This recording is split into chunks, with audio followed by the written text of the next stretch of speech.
संकल्पशी धडकल्यानंतर अंशुलाच्या मनात प्रेमाची पहिली ठिणगी पडली होती. तिच्या हृदयातील दिवा पेटला होता आणि ती धावतच दिशाच्या खोलीत जाऊन शिरली. दोन वादळं समोरासमोर आली की ढगांचा गडगडाट आणि विजेचा कडकडाट तर होणारच, आणि त्या सगळ्याला जर हलकीशी पावसाची सर लाभली तर त्या क्षणाचं सौंदर्य आणखीन खुलून जातं. अगदी तसंच काहीसं संकल्प आणि अंशुलाच्या बाबतीत घडलं होतं. मिस्टर आकडू अर्थात संकल्पला राग येणं स्वाभाविकच होतं, पण अंशुलानेही तिच्या परीने त्याला तितकंच ठाम उत्तर दिलं होतं. एकमेकांच्या स्पर्शाने त्यांच्या अंगातून विजेचा झटका गेल्यासारखं झालं होतं आणि अंशुलाच्या डोळ्यातून भावनांचा पाऊसही बरसला होता.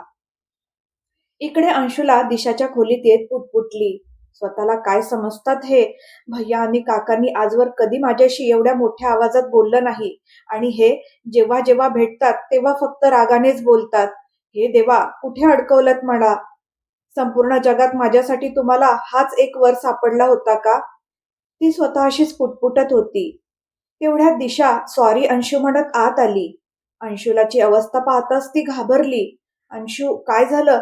तुझा चेहरा लाल झालाय, श्वास एवढा का फुललाय, आणि हे डोळ्यात पाणी? अगं, तुझ्या हातावर हा कसला ठसा? काय झालं, सांग मला. दिशाने एकाच दमात कितीतरी प्रश्न विचारले. अंशुला अडखळत म्हणाली, ते आम्ही आम्ही धडकलो. दिशा काळजीने म्हणाली, कोणाशी? अंशुलाने नजर खाली झुकवली. तिच्या थरथरणाऱ्या पापण्या पाहताच दिशाला सगळे समजलं. तिने अंशुलाचं डोकं आपल्या खांद्यावर टेकवत प्रेमाने विचारलं, चुकून तू त्या बाजूला गेलीस का जिथे संकल्पची खोली आहे? अंशुलाने हळूच मान डोलावली. दिशाने तिला मिठीत घेत तिच्या हातावर हलकेच हात फिरवत म्हटलं, धडक तर चांगलीच जोरात झाली दिसते, म्हणूनच हा ठसा उमटला आहे.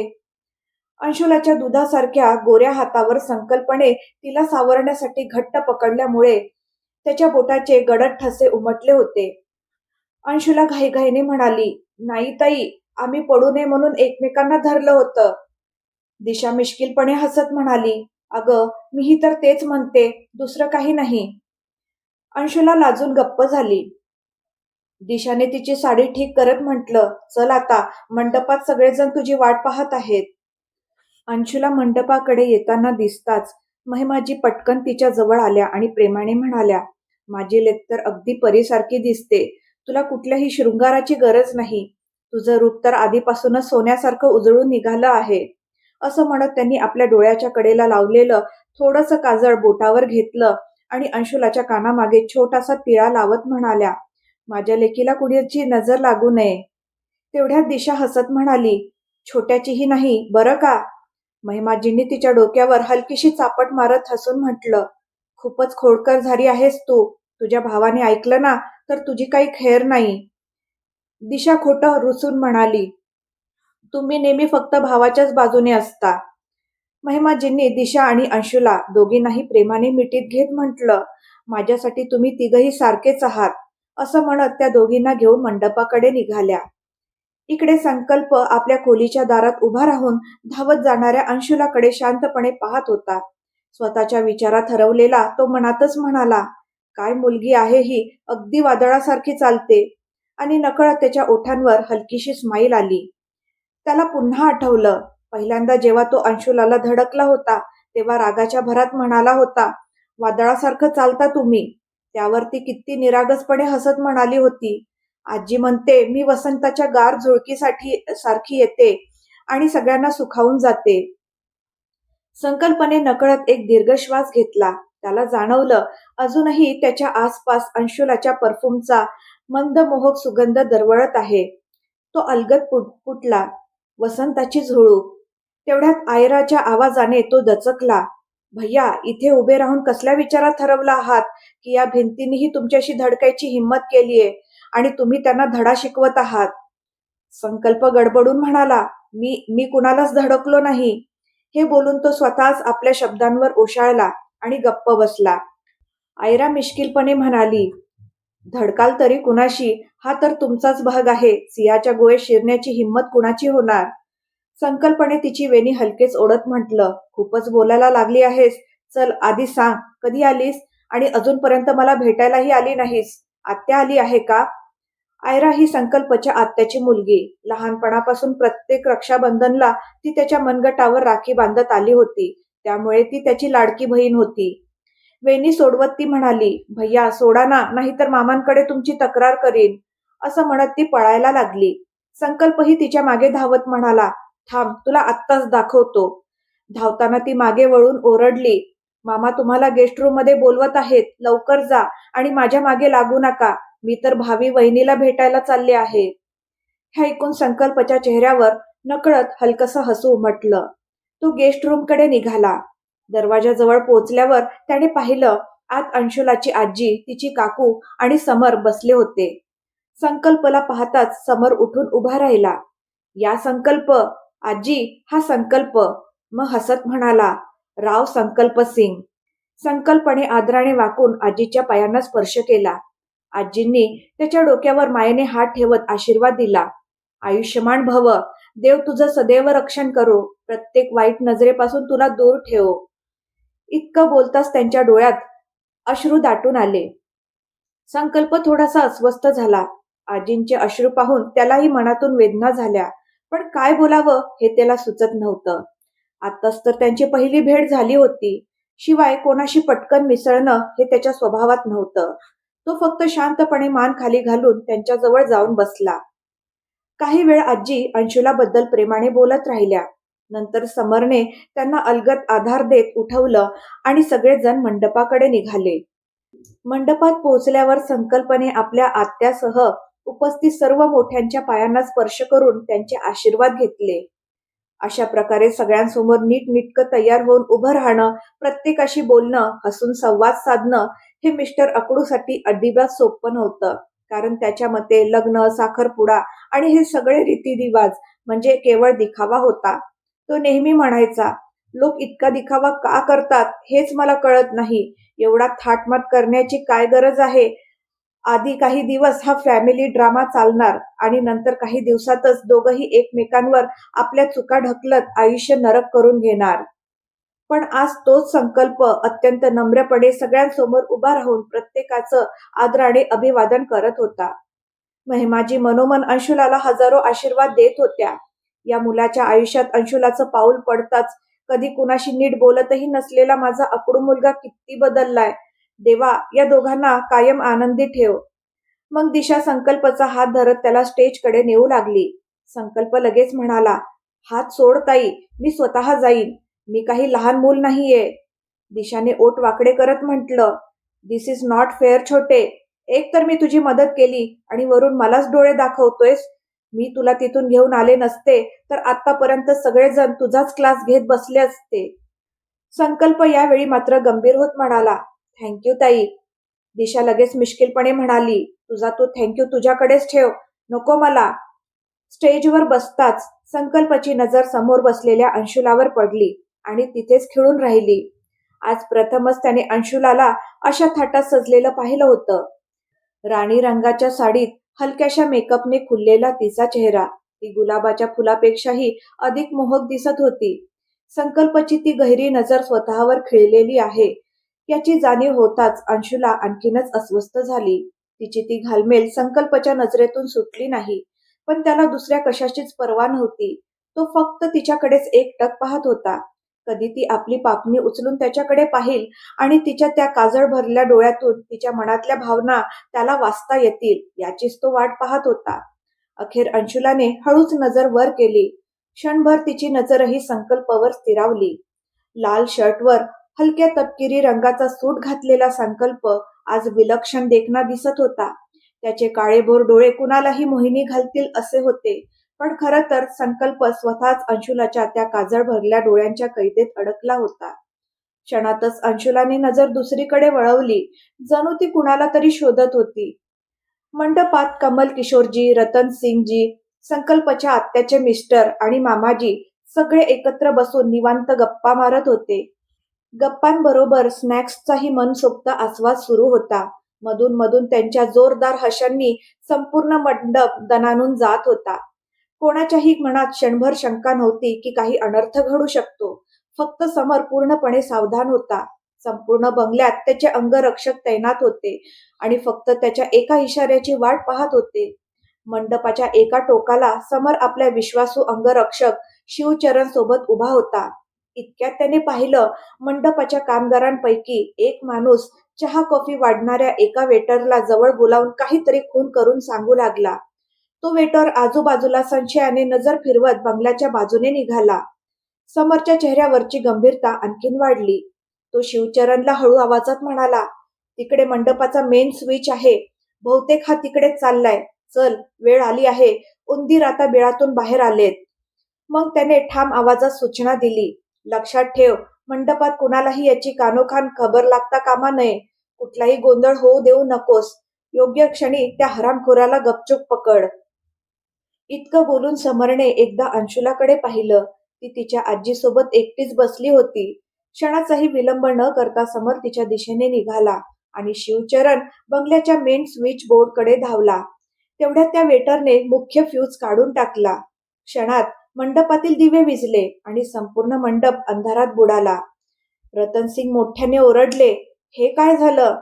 कारण त्यांच्या बंगल्यातील पॉवर बॅकअप इतका मजबूत होता की तिथे कधीच अंधार पडत नसे.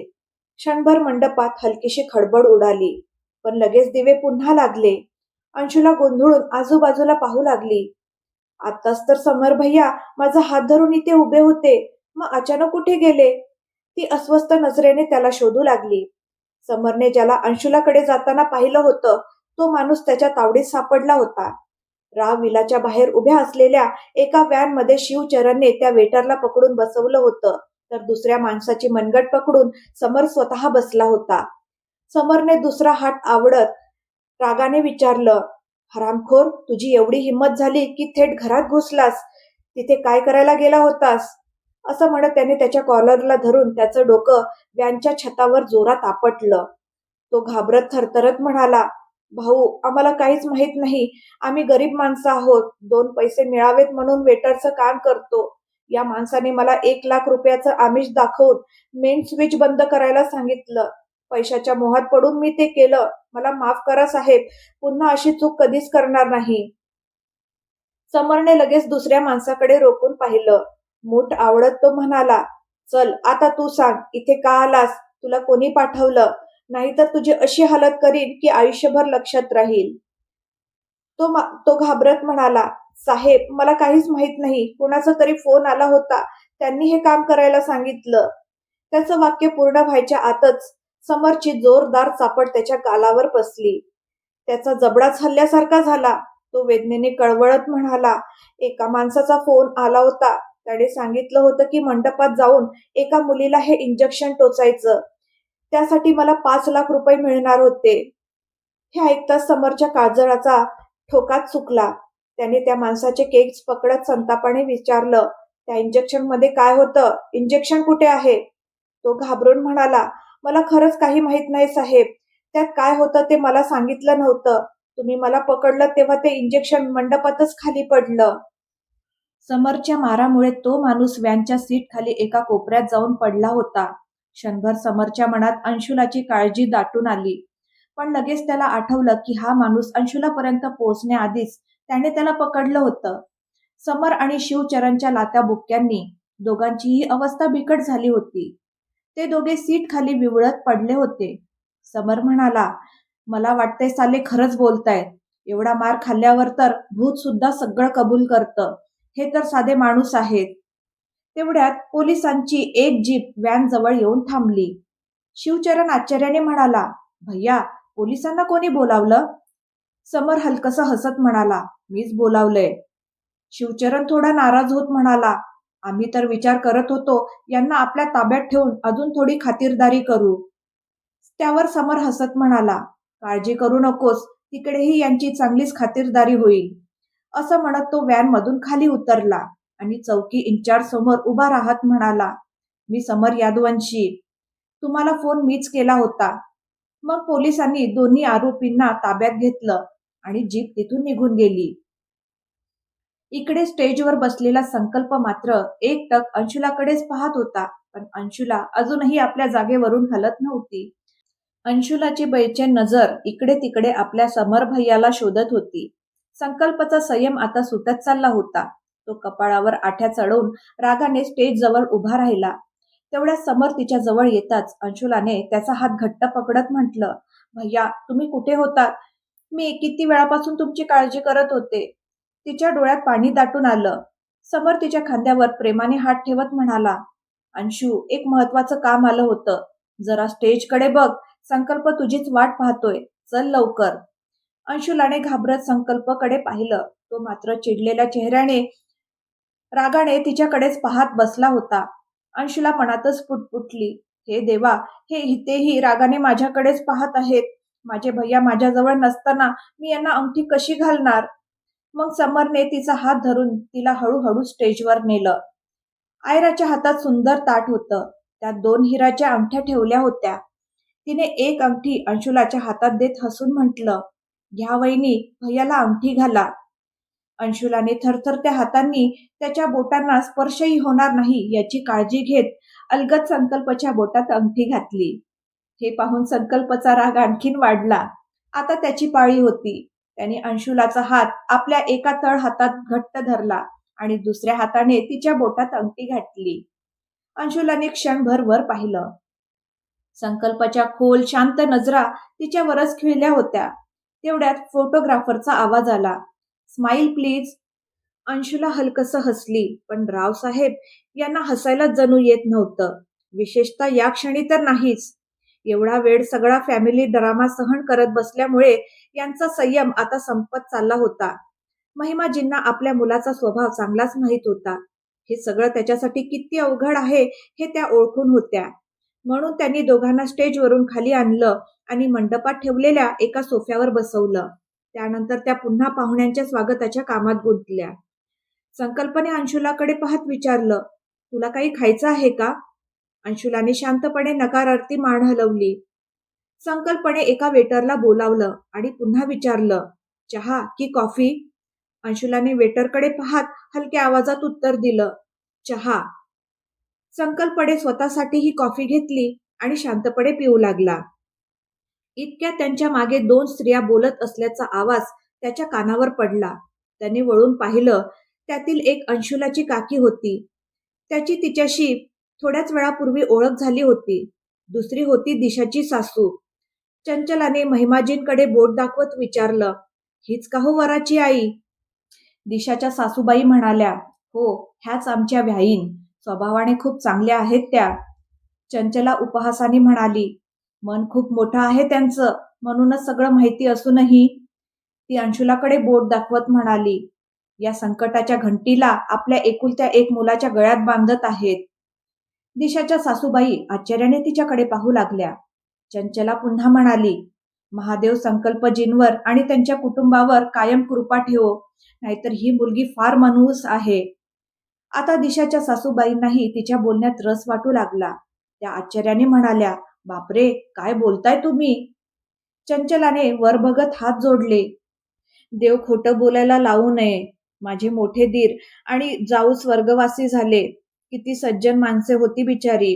लहानपणीच मुलीचं लग्न मोठ्या घराण्यात ठरवलं होतं.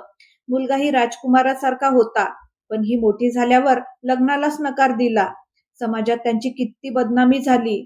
त्या दुःखानेच बिचारे आई बाप गेले. देव त्यांच्या आत्म्याला शांती देवो.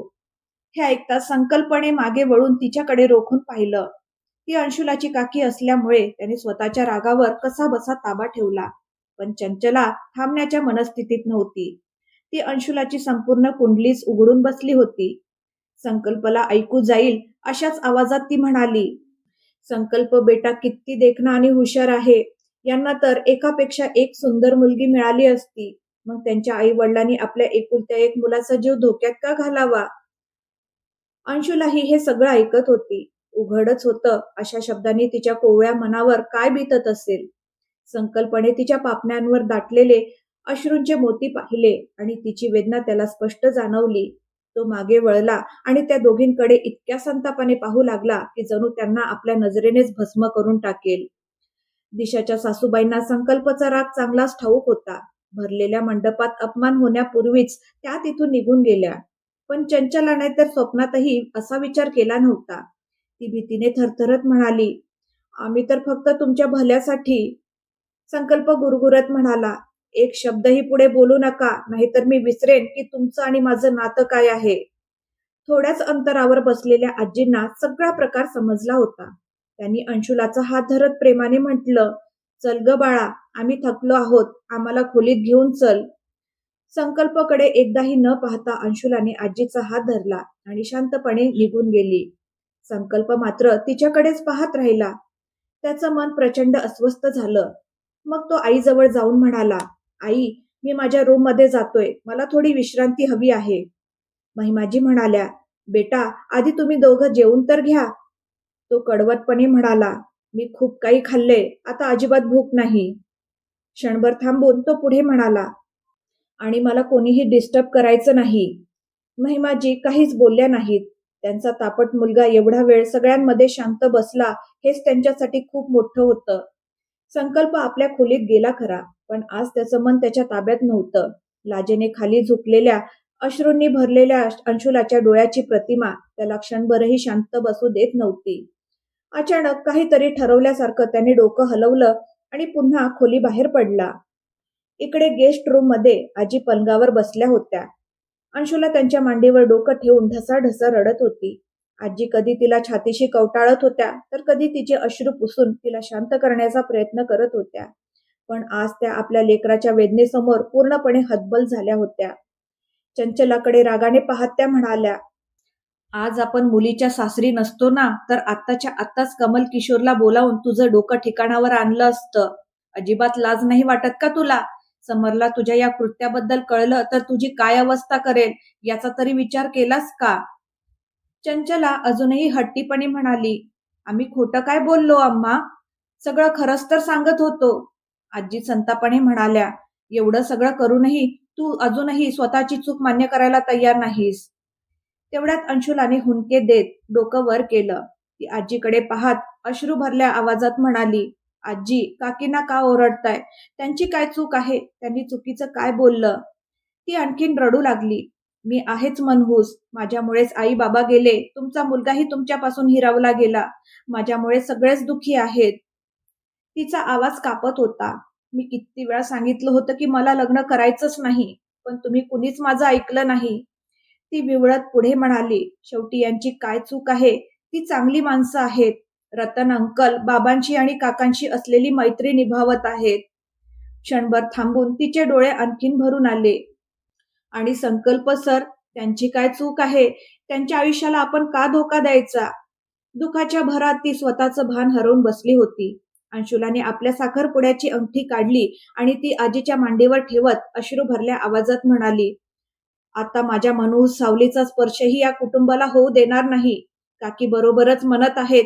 मी त्यांच्या योग्य नाही. ही अंगठी परत द्या. मला आत्ताच इथून निघायचं आहे."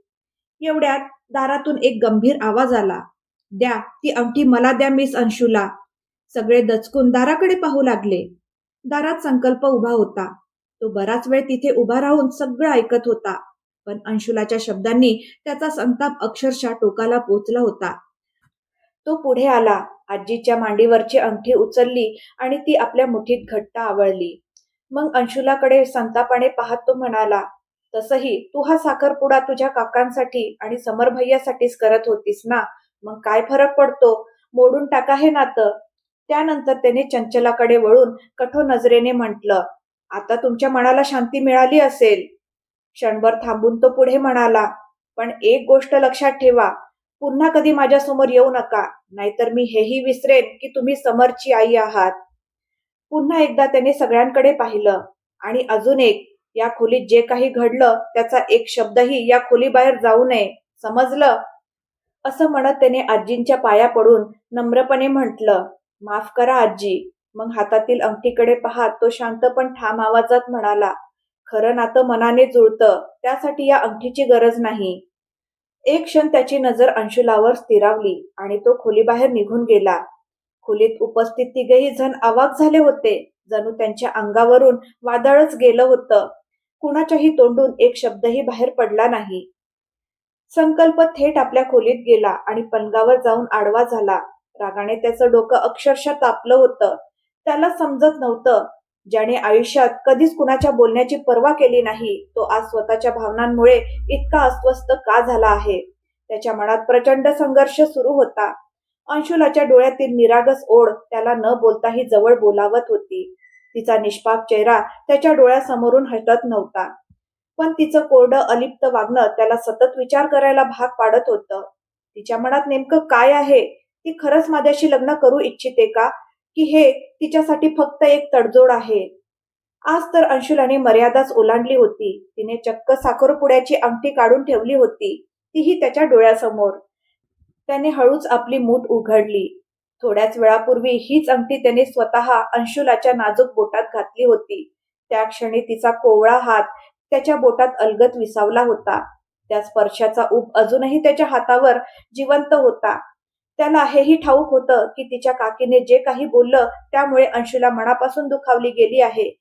पण ही सगळी कारणं एका बाजूला आणि मिस्टर ॲरोगंटने घातलेली साखरपुड्याची अंगठी अंशुलाने स्वतः काढून ठेवली ही गोष्ट दुसऱ्या बाजूला. त्याच्यासाठी ती अजिबात छोटी गोष्ट नव्हती. तो मनातच पुटपुटला, "बीज अंशुला यादवंशी, याची शिक्षा तर तुम्हाला मिळणारच. मिस्टर ॲरोगंटच्या रागाला सामोरं जायची तयारी ठेवा." थोड्याच वेळाने अंशुलाचं संपूर्ण कुटुंब हॉटेलमध्ये परत गेलं. संकल्पच्या घरात मात्र अंशुलाने अंगठी काढून ठेवल्याची गोष्ट कोणालाच माहीत नव्हती. दुसऱ्या दिवशी सकाळी कमल किशोर, समर आणि रतन सिंग राव विलामध्ये बसून गप्पा मारत होते. कमल किशोर म्हणाले, "थोड्याच वेळात आम्ही बनारसला निघणार आहोत. आज संध्याकाळी अंशुलाची इथून पुण्याची फ्लाईट आहे. समर तिला विमानतळावर सोडून मग परत येईल." महिमाजी हसत म्हणाल्या, "अरे, आज संध्याकाळी संकल्पचीही पुण्याची फ्लाईट आहे."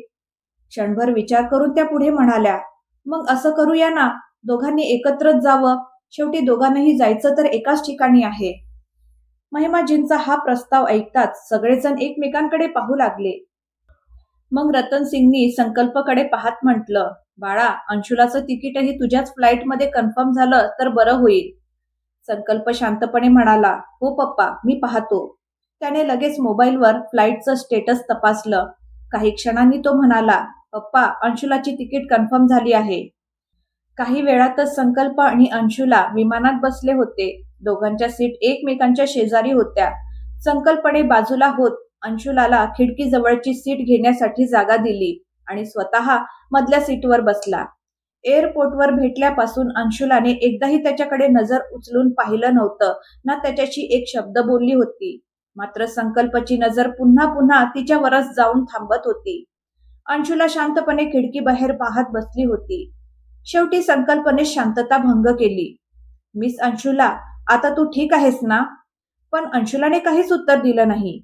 संकल्प थोडा चिडत म्हणाला, "मी तुझ्याशी बोलतोय, उत्तर का देत नाही?" अंशुलाने हळूच त्याच्याकडे पाहिलं आणि शांत स्वरात म्हणाली, "सर, तुम्ही नेहमी माझ्याशी इतकं रागाने का बोलता? मी तुमचं असं काय बिघडवलंय? कालही संपूर्ण कार्यक्रमात तुम्ही फक्त रागानेच माझ्याकडे पाहत होतात." तिच्या त्या निरागस प्रश्नावर संकल्पच्या मनात मात्र हलकसं हसू उमटलं. तो मनातच म्हणाला, "मिस अंशुला, संकल्प रावला इतकं अस्वस्थ केलंय तुम्ही, मग थोडं तुला स्वतःलाही अस्वस्थ व्हावंच लागेल." मग चेहऱ्यावर मात्र गंभीर भाव ठेवत म्हणाला, "कारण तू वागतेस तसं." अंशुलाने हळू आवाजात उत्तर दिलं, "मला माहित आहे सर, कॉलेजमध्ये मी जे बोलली त्यासाठी तुम्ही अजूनही रागावले आहात. पण खरंच सांगते, मी मुद्दाम काही बोलले नव्हते. त्यावेळी मी खूप घाबरली होती, म्हणून नकळत तुमच्याबद्दल सडू आणि अकडू असे शब्द तोंडातून निघाले." संकल्पने तिच्या डोळ्यात पाहत विचारलं, "म्हणजे मी खरंच अकडू नाहीये?" अंशुलाने क्षणभर त्याच्याकडे पाहिलं, पण काहीही न बोलता पुन्हा खिडकीबाहेर नजर वळवली. संकल्पने थोड्या कडक आवाजात म्हटलं, "मिस अंशुला, मी तुझ्याशी बोलतोय." अंशुलाने नजर खाली करत आपल्या बोटांकडे पाहिलं आणि हळूच म्हणाली, "माझी अंगठी परत द्या, प्लीज." संकल्पच्या चेहऱ्यावर पुन्हा गंभीर भाव उमटले. "तूच तर ती काढून ठेवली होतीस ना?" अंशुला लगेच म्हणाली, "फेकली नव्हती, मी ती माझ्या आजीच्या मांडीवर ठेवली होती. ती माझी आणि आजीमधली गोष्ट होती. तुम्ही आमचं बोलणं ऐकायला नको होतं." संकल्प शांत पण ठाम आवाजात म्हणाला, "जी गोष्ट माझ्याशी संबंधित आहे ती ऐकण्याचा आम्हाला पूर्ण अधिकार आहे." हे बोलताच त्याने स्वतःच्या हातातील साखरपुड्याची अंगठी सुद्धा काढली आणि ती आपल्या वॉलेटमध्ये ठेवली. हे पाहून अंशुलाला आश्चर्य वाटलं. संकल्प तिच्याकडे पाहत म्हणाला, मिस अंशुला, सध्या मला कॉलेजमध्ये कुणालाही आपल्या साखरपुड्याबद्दल किंवा आपल्या नात्याबद्दल कळावं असं वाटत नाही. त्यामुळे तूही काही दिवस या अंगठीला विसरून जा. अंशुलाने शांतपणे त्याच्याकडे पाहिलं. मलाही कॉलेजमध्ये कुणी माझ्याबद्दल चर्चा करावी असं वाटत नाही सर. तुम्ही काळजी करू नका. मी कोणालाही काही सांगणार नाही. इतकंच बोलून तिने पुन्हा चेहरा दुसरीकडे वळवला. तिचे डोळे पुन्हा एकदा अश्रूंनी भरून आले होते. संकल्पच्या मनात मात्र पश्चातापाची लाट उसळली.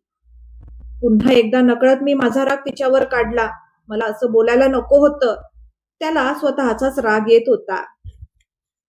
मित्रांनो, संकल्पचं मन आता अंशुलाच्या प्रेमात पूर्णपणे गुंतू लागलं होतं. त्याचा मेंदू अजूनही ही गोष्ट स्वीकारायला तयार नव्हता. पण त्याचं हृदय मात्र प्रत्येक क्षणी अंशुलाकडेच ओढलं जात होतं. पण अंशुलाच्या मनातही संकल्पसाठी प्रेमाची तीच भावना जन्माला आली होती का? हे जाणून घेण्यासाठी पाहायला विसरू नका कथेचा पुढचा भाग. आजचा भाग तुम्हाला कसा वाटला मला कमेंट करून नक्की सांगा. धन्यवाद.